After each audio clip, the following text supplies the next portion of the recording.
Stealing the spotlight at my sister's wedding, a story of regret and reflection. I recently discovered my fiancé, Ethan, shared a hotel room with his coworker, Lila. I checked his phone and was shattered to learn they had been cheating for months. Ethan and I have been together since we were 16.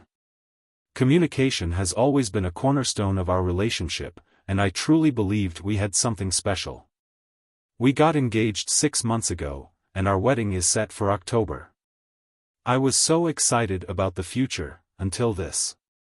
Ethan had a 2-day, 1-night work trip with Lila, a woman I've met just once at a company event.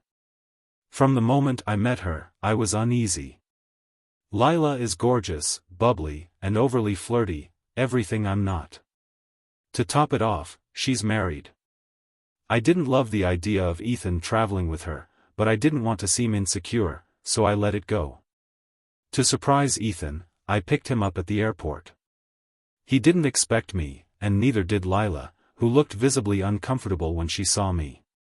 She kept gushing about the fun they'd had, and at one point, she dropped the bomb, "You're so lucky, Ethan gives amazing massages." What? When I pressed her for details, she revealed that Ethan gave her a massage after the first day of the trip. I was stunned. Ethan brushed it off and went straight to bed when we got home, leaving me with no chance to talk to him.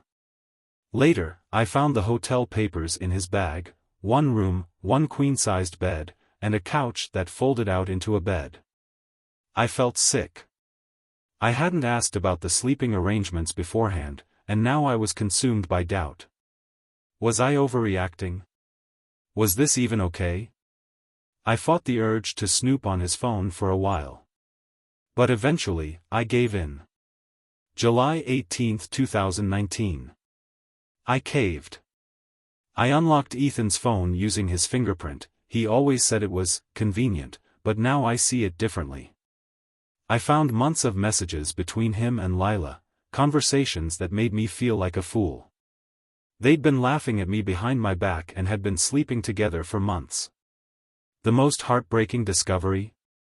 They hooked up just 2 days after he proposed. From their messages, it was clear that Lila wanted Ethan to leave me, but he was hesitant. Hesitant? But cheating was fine? I snapped. I packed up some of his things, woke him up, and told him to get out. He admitted everything and begged me for a second chance, but I refused. Ethan left, coming back only to collect the rest of his belongings. I've blocked him everywhere, though we'll have to talk eventually to sort out finances. The worst part is feeling stupid for trusting him, for not asking more questions, for wasting so much time on someone who didn't deserve me. Still, I'm healing. My best friend, Sophie, has been my rock. She drags me out for drinks, keeps me laughing, and reminds me of my worth. One drunken night, I hooked up with one of Ethan's best friends. It was petty revenge, but honestly, no regrets. October 5, 2019, Bonnie's wedding drama. Fast forward, my younger sister Bonnie is getting married. She's always been the golden child, while I've been the workaholic, the fat one, the disappointment. Bonnie made sure to remind me of all that when we last saw each other.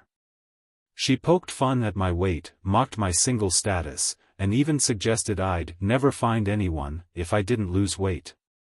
My parents, Elaine and Richard, joined in, critiquing me like I was still an awkward teenager desperate for their approval. But something shifted after that visit. Their taunts ignited a fire in me. I threw myself into fitness, not for them, but for me. I hired a trainer, overhauled my lifestyle, and embraced self-love. The weight came off steadily, and with it, my insecurities. By the time Bonnie's wedding rolled around, I was a new woman, confident, stylish, and unapologetic. When I showed up for a family lunch ahead of the wedding, jaws dropped. Elaine, Richard, and even Bonnie were speechless. My transformation stunned them. But instead of celebrating me, they quickly shifted to criticism. "Maybe you should dye your hair back to brown," Elaine suggested. Blonde makes you stand out too much. Yeah, Bonnie chimed in. With your weight loss, you're already going to draw attention. Do you really need to take my hair color too? I couldn't believe it. The same people who pushed me to change were now upset that I had. I smiled and replied, Bonnie, I'm not taking anything. My hair, my body, my choices, they're mine, not yours. But the real dagger came when Elaine added, honestly, you look prettier than Bonnie now. Maybe tone it down for the wedding. You wouldn't want to overshadow the bride. Bonnie's face turned red with anger, and I felt liberated. They wanted to diminish me, to shove me back into the box I had outgrown. But I wasn't going to let them. You know what?